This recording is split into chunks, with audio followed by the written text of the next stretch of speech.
Yeah, I'm super excited for it.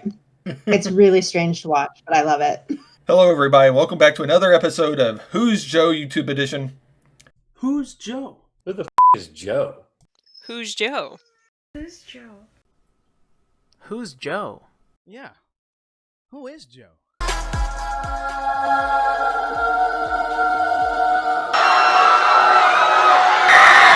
Today I am here with Katie from Beyond Seattle Eats, and why don't you go ahead and tell us a little about yourself? Yeah, so I have a YouTube channel called Beyond Seattle Eats, and I do a variety of content, lots of spicy challenges, but I also do some capacity, like competitive eating type challenges. And then sometimes on Sunday, I'll do an alcohol review, which I call Sunday Fun Day. That's really cool. So how are you with staring contests? I haven't done one in a really long time, like probably since I was a kid. And I will confess, I was trying to practice in the mirror earlier, and I think I'm going to last like 2 seconds. Well, I am going to do the usual. I am going to count us down from 5. Okay. And then we'll just get going. Okay.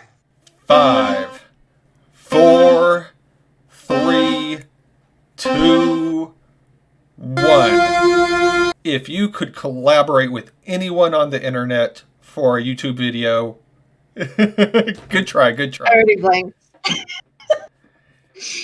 Go ahead, finish your question. If you could collaborate with anyone, who would you collaborate with?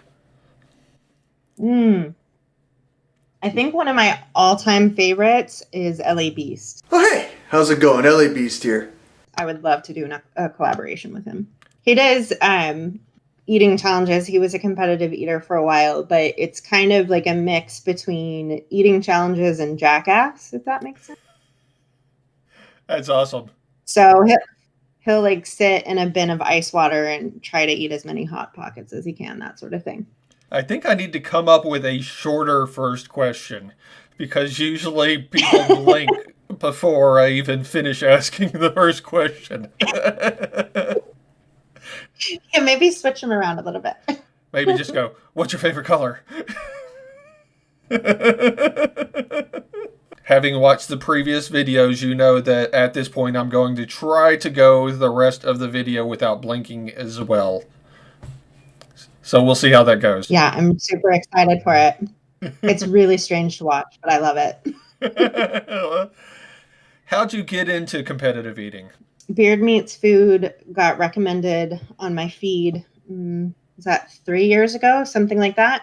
Who's gonna? And so I binge watched a bunch of his videos, and through that, like saw other competitive eaters he collabed with, started watching their channels, started forcing my husband to watch their channels, which I don't do anymore. He hates it. But I overheard him on the phone with a friend one day. He's like, just watch. She's going to start doing this. I was like, you know what? I should do this.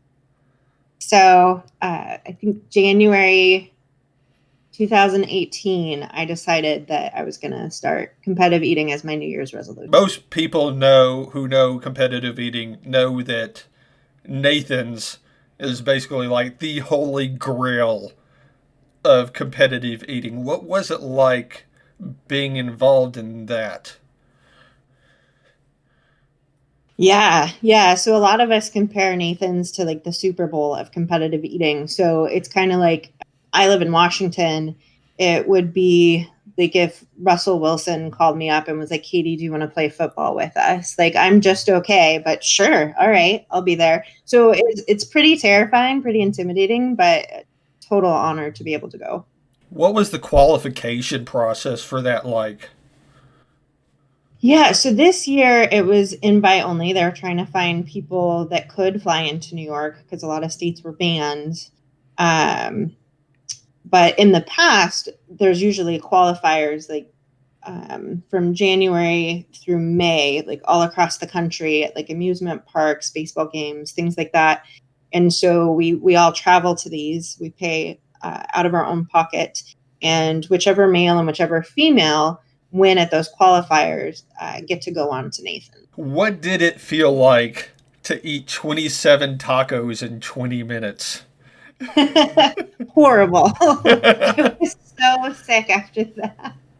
That was my first big contest I ever did. And the funny thing about that is I would have won because the record for that contest the year prior was 20. But Steve Hammond, who is also a major league eater, another competitive eater, showed up. I had no idea who he was. And I think he ate like 48. Holy and crap. he took a break. He took a break in between to like talk to the crowd. He's a phenomenal eater. It's crazy to watch. Did you get a chance to meet Mickey Sudo? Yeah, I've met Mickey a few times now. So I've been to Nathan's 3 times. She's been there every time because she's won the past 7 years. And I actually this year, because there were so few of us, got to eat next to her, which was incredibly distracting because she broke the women's record with 48 and a half hot dogs. So I kept like looking over and kind of watching what she was doing while I was slowly eating mine.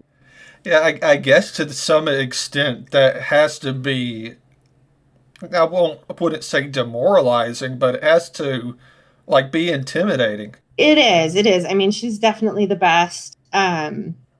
I went into that knowing I wasn't going to get first place. I was hoping maybe I could get second, but Laurel Marie took second. She's an amazing eater as well. But yeah, no, I was mostly in awe, and I was really excited because she's been trying to take that women's record for so many years, and she just hasn't been able to beat Sonia Thomas. So it was very exciting to be there for that. How do you prep for an eating contest? What's your process? Yeah, so I try to train with food and water at least twice a week. So I'll make a giant bowl of steamed vegetables and add cottage cheese and chicken. And then I'll drink about a half a gallon of water with that. So at my max in prepping this year, because I weigh myself before and after, I got to about 10 pounds of food and water in one sitting, which is really great for me. Um, so I was pretty disappointed. I only ate 15 hot dogs this year. I was expecting to do more, but yeah, that's how we do it. You have to be able to stretch your stomach out, and it's safest if you do it with food. Some people just chug water. I can't stand that. It makes me feel ill. How do you work on the speed aspect of it? I haven't mastered that obviously yet, but honestly, I have a mantra: ABC, always be chewing. So I just try to keep in mind, like, typically when you're eating, you clear your mouth before you're done, but you don't want that to happen when you're in a contest. So you're trying to take small enough bites that you won't choke on, but as little chewing as possible and lots of liquid. So, you've been doing YouTube for about 5 years? Yeah, I started my channel, was that 5 years ago? Something like that. And I started it as like a family cooking channel and then got kind of tired of that, didn't do much with it. And then when I decided to try competitive eating, that's when I started posting regularly. I noticed that your first video ever was about vegan zucchini brownies. Yeah.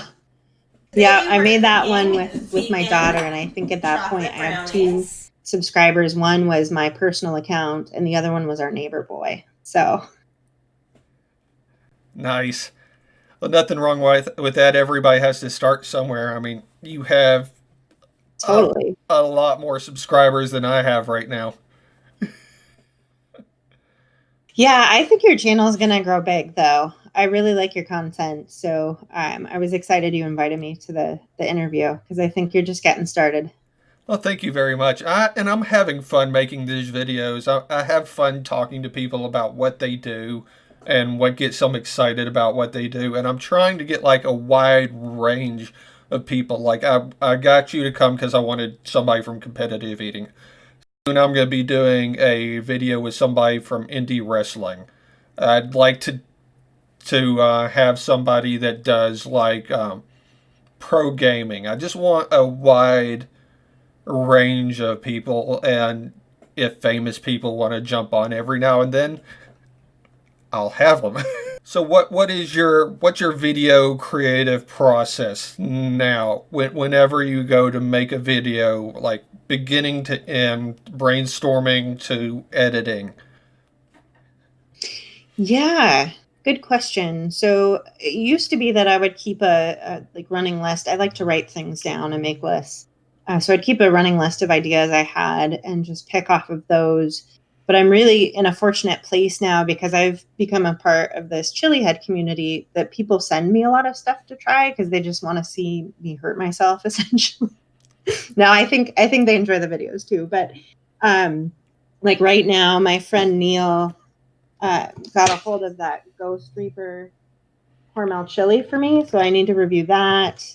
He sent me some of the last dab from Hot Ones, Oh so no. I have a drawer just like full of challenges to do, and then occasionally, like here, let me grab it. I'll just see something online that I think is weird. So, like the video I'm hoping to send out tomorrow, I shotgunned a bunch of these Pickle Rick seltzers. It's a pickle flavored seltzer water. So I don't know. They just kind of come to me, and I've made a lot of friends through YouTube, so we kind of bounce ideas off of each other. So why don't you tell me a little about the trophies and the various things behind you? Yeah. The two trophies are from Nathan's qualifiers. They're the only trophies I've ever had, so I'm very proud of them. I was also like never very athletic as a kid. I did track and things like that, but I wasn't terribly good at team sports. So the fact that I've been on ESPN 3 times now is very exciting. So I consider myself an athlete now. And then the rest of it are the spicy challenges I've done, plus things that I sometimes use in videos. Like I mentioned, Neil sends me things. He makes these tinctures. So this one is made with yellow super hot peppers. And sometimes if I'm live, people like super chat to get me to eat them. So I do it. So, do you prefer spicy food challenge videos or quantity? That's a good question. I do better with the spicy challenges. And the reason for that, I mentioned before, I'm never going to push myself to eat 48.5 hot dogs. So I don't train as hard as a lot of the other eaters do. My capacity, like at its max for like a restaurant challenge, is probably 4 or 5 pounds. It's not that big. Whereas spicy challenges, you can just be like any average person and do something stupid and deal with the aftermath later. So I feel better equipped for that, and I don't have a hard time with the mouth burn. The only thing that's challenging are the capsaicin cramps that you get with some of the challenges. So, between competitive eating and your videos, what has been the most difficult food for you to handle? Yeah, the most difficult challenge I've done so far was the League of Fire version 2 chug challenge. And they have one right now that I haven't done yet because I'm scared. I said I would never do another hot sauce chug again. But the UK Chili Queen sent me her Killer Queen chug. So the version 2 one was made with scorpion peppers, and I think there's about 4 to 5 scorpion peppers mashed up in each bottle, like amongst the other ingredients. And I don't even know how to describe it, but I've watched the video back and like my hands cramped up, which sometimes happens when I have a lot of capsaicin. So I couldn't open my hands. I was covered in flop sweat, and it was absolutely the worst capsaicin cramps I've ever had. One thing I've noticed watching these, I just blinked. I didn't make it the whole time. I made Okay, we've it. been chatting a while. You did awesome. I made it 29 minutes. My eyes are literally like. I'm not crying. I promise. It's just forceful water. I made Joe cry. That would be a good clickbait title. That would be Beyond Seattle Eats made me cry. Well, at this point, I think we've got enough to go on. I'm gonna get you to go ahead and do the usual part of the video where I get you to say, "I was not able to beat Joe in a staring contest." was not able to beat Joe in a staring contest. He's unbeatable. I think I am beatable. There has to be the Thanos of staring contests out there somewhere. I don't want to get too full of myself. I am inevitable. Maybe someone with a medical condition. I'm not sure what that would be.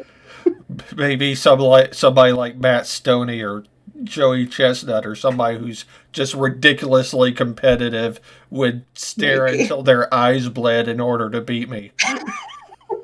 Maybe. And who would you call out to sit on the other side against me in a staring contest? Oh, gosh. That's a good question. You should definitely, I would have them both on together, but you should reach out to Mickey Sudo and her boyfriend Nick Weary. I think that would be fun. I would And definitely... I'll tell them about your channel. Okay, well, thank you. I would definitely have them both on. Alrighty, so what do you have to plug? So I mentioned before, I have a YouTube channel, Beyond Seattle Eats. Even before I started my channel, I have a Beyond Seattle Eats Instagram. It's just food pictures because nobody wants to see what you're eating on Facebook. I'm sorry. If you want to do that, go to Instagram. And then my Twitter is also Beyond Seattle Eats. So you can follow me on all of those platforms. Alrighty, Katie, well, thanks so much for being here in this video with me. That's going to be it for this episode of Who's Joe YouTube Edition. If you haven't already liked the video, go ahead and do that. If you haven't already subscribed to the channel, go ahead and do that. If you haven't already gone to Beyond Seattle Eats and subscribed to her channel, do that. Do that right now. Pause the video. Pause it. Go subscribe. We'll still be here when you get back. Okay. There will be a video down here at the bottom left that I've recommended, a video down here at the bottom right that YouTube has recommended. Watch one of them, watch both of them, watch all of Beyond Seattle Eats videos going all the way back for 5 years. Just binge watch it until the next year. Just turn the all playlist on when you go to bed and just let it run through if you don't want to watch them. But thanks so much for watching. We'll see you the next time.